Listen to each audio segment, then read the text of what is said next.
आज की class past tense, simple past tense का हो गया, जो कि है simple past tense. Simple past tense में जो पढ़ेंगे तो सबसे पहले इसको हम 3 भागों में बांट देते हैं। कितना भागों में? 3 पार्ट में इसको डिवाइड कर देते हैं। चलिए आगे बढ़ते हैं। 3 पार्ट में डिवाइड किए तो इधर वाले भाग में हम पर्सन लिखते हैं, पर्सन, और इधर सिंगुलर, सिंगुलर, इधर वाले भाग में प्लूरल। इसको 3 भागों में बांट देते हैं।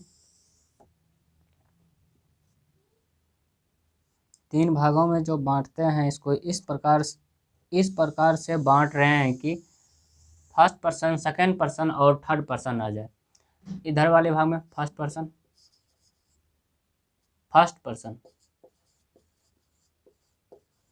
यहाँ सेकंड पर्सन और यहाँ थर्ड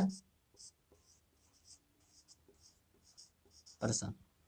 चलिए थर्ड पर्सन हो गए। चलिए इसमें जो बनाते हैं सबसे पहले एक वर्ब को लेना पड़ता है। एक वर्ब लेते हैं, जो ले लेते हैं यहाँ गो। गो जो लिए हैं, सबसे पहले गो, वेंट, गोन। सिंपल पास्ट टेंस में वर्ब का दूसरा रूप यानी V2 का प्रयोग करेंगे। तो गो का V2 हो जाता है वेंट, वेंट होता है V2, गो का V2 वेंट होता है। तो इसी कारण हम इसमें वेंट का प्रयोग करेंगे। चलिए एक वर्ब लिए। चलिए सबसे पहले इसको बनाते हैं। तो आई वेंट, आई वेंट।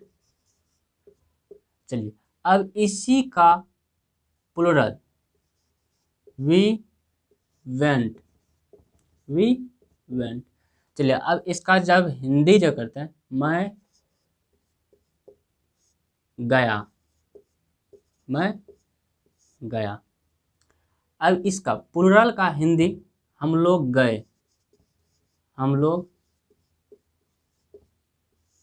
गए।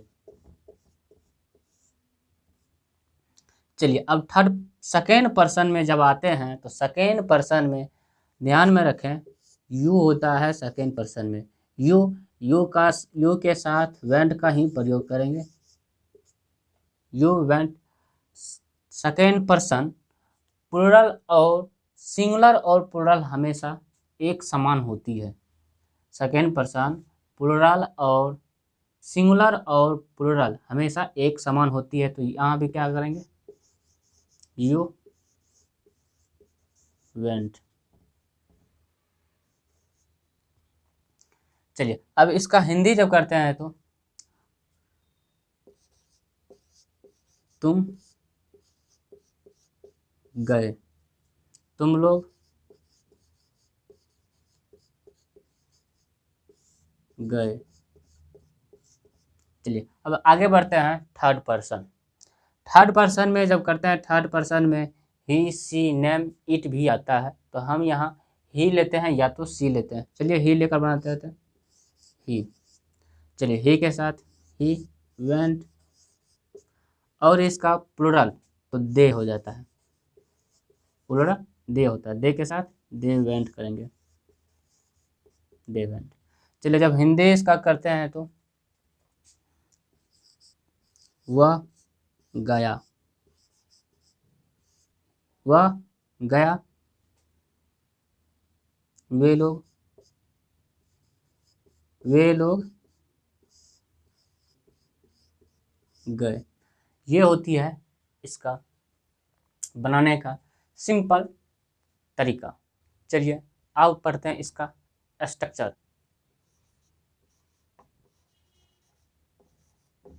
Structure of simple past, simple past tense. Structure of simple past tense. चलिए इसमें से लिखाते हैं अफर्मेटिव, अफर्मेटिव, निगेटिव, निगेटिव, और होता है इंट्रोगेटिव, दूसरा होता है interrogative negative, interrogative plus negative, ये होती है हमारा स्ट्रक्चर। चलिए स्ट्रक्चर लिखाते हैं इसमें तो आप लोगों को। तो स्ट्रक्चर इस प्रकार है, अफर्मेटिव का सब्जेक्ट,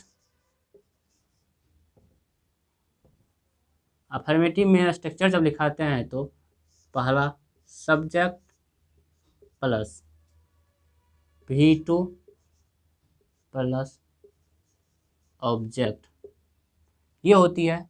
अब इसका निगेटिव जब बनाते हैं तो स्ट्रक्चर में निगेटिव स्ट्रक्चर होता है सब्जेक्ट प्लस डिडंट, क्या होता है डिड नॉट, इसको डिडंट कर सकते हैं, didn't plus V1 plus object, ये क्योंकि यहाँ जो हम डिडंट किए हैं तो इसी के डिड जो लग गया है, इसी कारण हमारा V1 आ गया V2 को तोड़ के।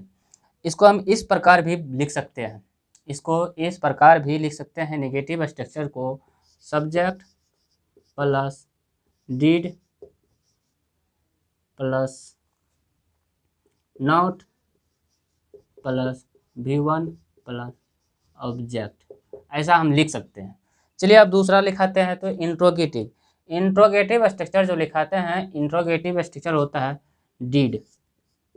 Did plus subject plus V1 plus object plus question mark. चलिए इसमें इसका ऐसा ही होता है, इसमें कुछ और दूसरा नहीं कर सकते हैं। इंट्रोगेटिव निगेटिव, इसमें didn't plus subject plus V1 plus object plus question mark. इसको इस प्रकार लिख सकते हैं, जैसे कि देखते हैं तो कैसे लिखेंगे, did plus subject plus not plus V1 plus object plus question mark. हम ऐसा लिख सकते हैं स्ट्रक्चर को। तो स्ट्रक्चर ऐसा लिख सकते हैं, तो बनाएंगे हम लोग इस स्ट्रक्चर पे इसका एग्जाम्पल बनाएंगे, इस स्ट्रक्चर पे एग्जाम्पल बनाएंगे और इस पे बनाएंगे।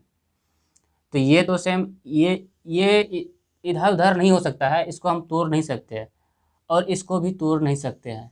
तोड़ेंगे तो सिर्फ ये जो टूटता है अलग स्ट्रक्चर जो आ जाती है अलग भाग पार्ट में, सिर्फ ये आती है, ये पार्ट आती है निगेटिव और इंट्रोगेटिव निगेटिव का पार्ट, निगेटिव और इंट्रोगेटिव का पार्ट को हम अलग अलग कर सकते हैं। चलिए अब नेक्स्ट वीडियो में पढ़ेंगे इसका एग्जाम्पल सहित।